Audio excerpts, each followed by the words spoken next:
In the shadowed corners of forests, under the roots of ancient trees, and even within the walls of quiet homes, a small presence lingers, unseen, yet deeply felt. The Duende, a spirit whispered of in countless lands, has taken many forms. A guardian, a trickster, a punisher, a muse. In Spain, it hides in the mossy woods and mountain hollows, known as trescos, fallets, or iracho. Across oceans, it transforms. In Belize, it becomes Tata Duende, a thumbless sentinel of the forest.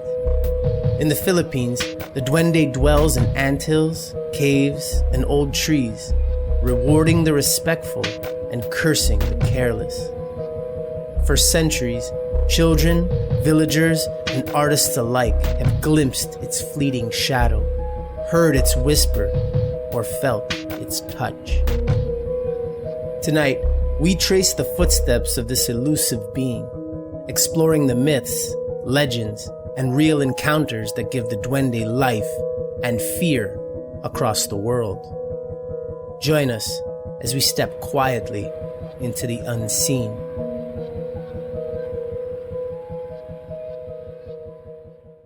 Born of forest breath and whispered prayers, the Duende has many names and no single face. Long before the Duende wandered distant lands, it was born in the forests, mountains, and homes of Spain, a spirit as old as the stories whispered by candlelight. In Galicia, it was the Trasno, a mischievous trickster who delighted in pranks but could punish those who disrespected the home. In Catalonia, it became the Follet, while in the Basque country, Iracho flitted silently through the night. Across the mountains and valleys, other names appeared: Enanas, Boscosos, Llanos, Enanos, Elfos, Hadas, Nomos, Nubirus, Tentiruhu, Trostelilu, Trentis, Tronantes, and Ventolines. Each name carried its own nuance: protector, punisher, or playful companion, yet all shared the same essence, a presence that thrived in the unseen corners of the world. The word Duende itself, derived from the dueño de casa, owner of the house, hinted at a spirit tied to human spaces, commanding respect and obedience. These beings were neither wholly benevolent nor cruel. They existed as guardians, tricksters, and judges of behavior. To ignore them, or worse, to offend them, was to invite misfortune, for the Duende demand acknowledgement. As centuries passed, the Duende would not remain confined to Spain's hills and forests. With the age of exploration and colonization, these spirits followed ships across the ocean, carried in the hearts of those who feared, revered, and remembered them. The small, silent observers of hearth and woodland were about to leave their mark on lands far beyond their origin. A myth in motion, reshaping itself across the world.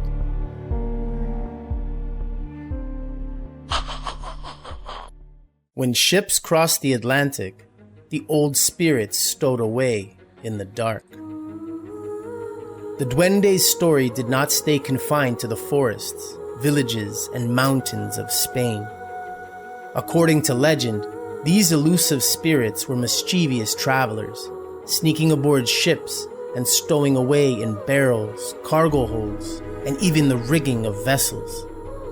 Sailors whispered of tiny shadows moving unseen across decks, tugging at ropes, hiding tools, or stealing small items.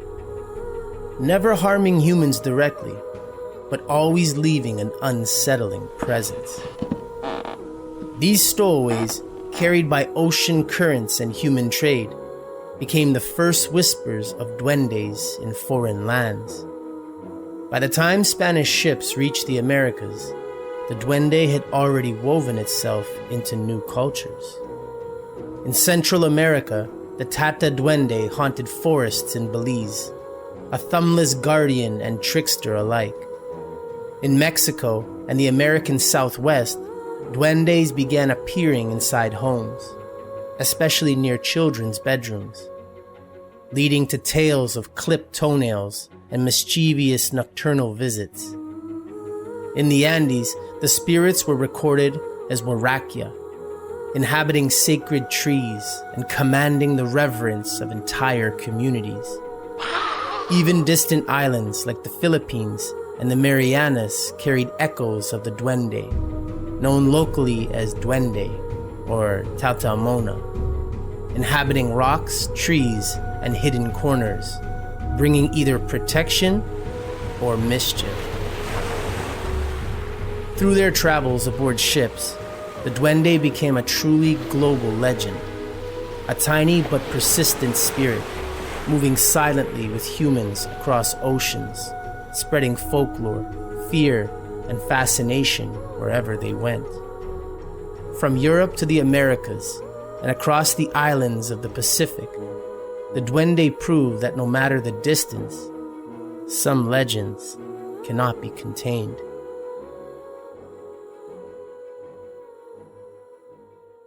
Sometimes the duende hides in the forest, sometimes behind the walls of your own home. The duende is a creature of contrasts, moving effortlessly between wild and domestic spaces. In Mexico and the American Southwest, these spirits took up residence inside homes, slipping gently into the walls of children's bedrooms. Here, they became mischievous testers of behavior, clipping toenails of the careless or mischievous, reminding families that even the smallest actions could summon consequences.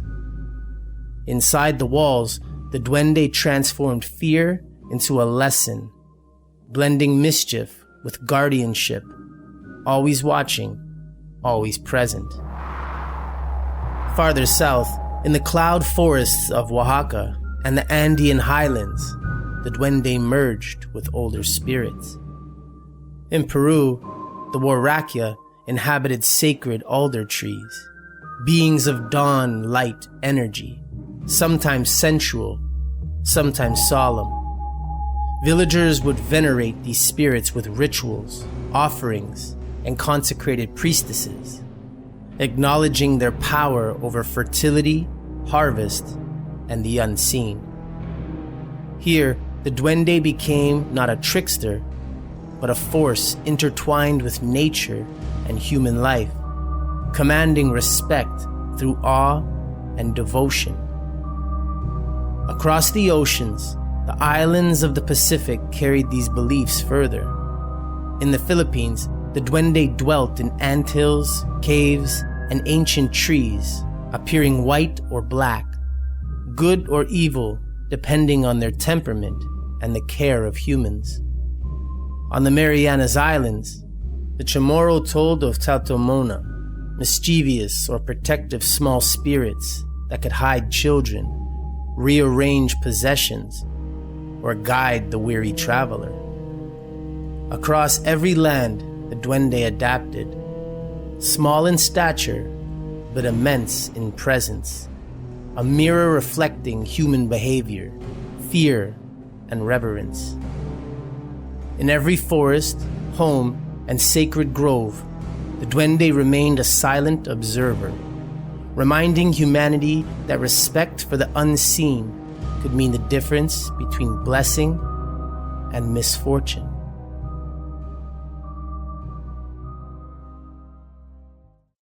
Not every duende walks in forests. Some live in the soul. The duende is a creature of paradox, small enough to slip unseen beneath beds or behind the thick moss of forest trees. Yet its presence carries a weight far beyond its stature.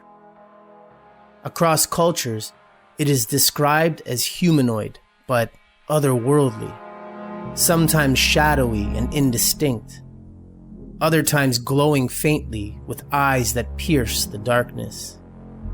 Its form is mutable, adapting to the perception of those who glimpse it, as though it exists on the boundary between the known and the unknown.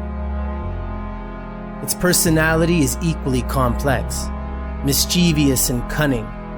The Duende delights in clever tricks, moving objects, hiding tools, or creating fleeting noises that unsettle the unwary. Yet beneath the pranks lies a deeper intelligence and even a moral code. Some duendes protect the spaces they inhabit, guarding sacred forests or hidden treasures, rewarding those who respect them, punishing only the careless or disrespectful. Their actions inspire a spectrum of emotions in humans: awe at their mysterious abilities, fear of their sudden appearance, and even reverence for their unseen guidance. The Duende's abilities are subtle but profound.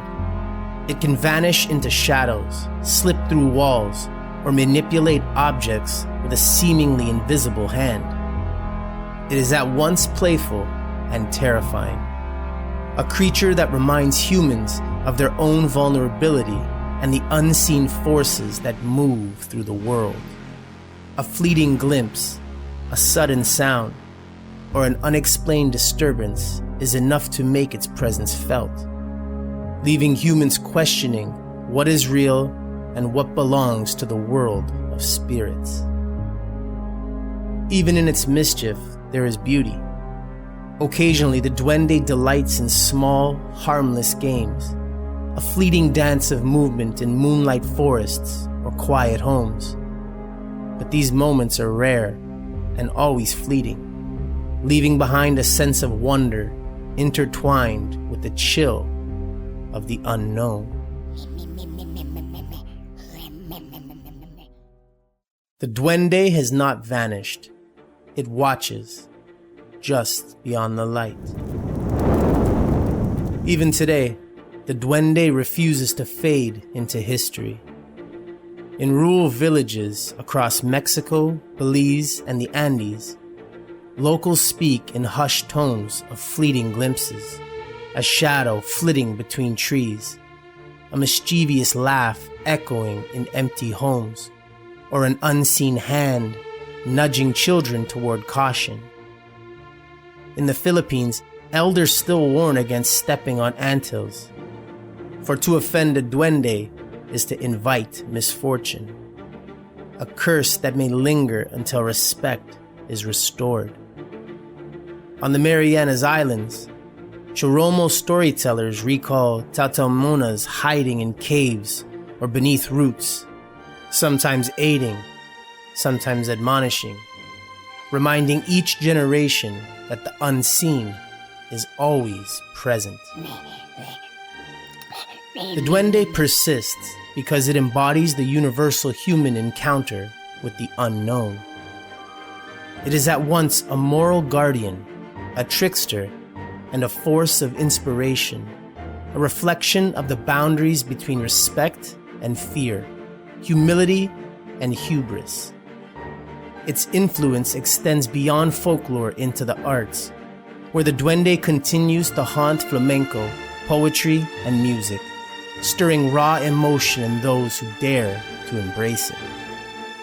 Perhaps the Duende's greatest power is its elusiveness. It survives not in physical form, but in the stories, beliefs, and imaginations of those who sense its presence. Across continents and centuries, it endures as a reminder that the unseen world is never empty, and that sometimes the smallest, quietest forces leave the deepest marks on human life. The Duende is alive wherever we still listen, watch, and respect the mysteries that hide just beyond our sight.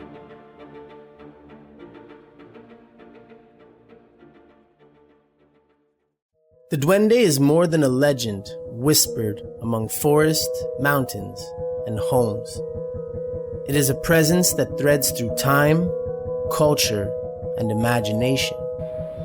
From the mossy hills of Spain to the cloud forests of Mexico, the sacred groves of Peru, and the anthills and caves of the Philippines. It has watched, guided, and sometimes punished. A reminder that the unseen world is never empty. In its many forms, the Duende teaches humility, respect, and awareness, showing humanity that even the smallest beings can hold immense power. Beyond folklore, it survives in art, music, and poetry, inspiring raw emotion and passion. We have glimpsed its shadows, felt its presence, and wandered the spaces it inhabits. If this journey into the unseen fascinated you, make sure to like, subscribe, and ring the bell so you never miss another myth shrouded in mystery. And as always, don't forget to look beyond the fog.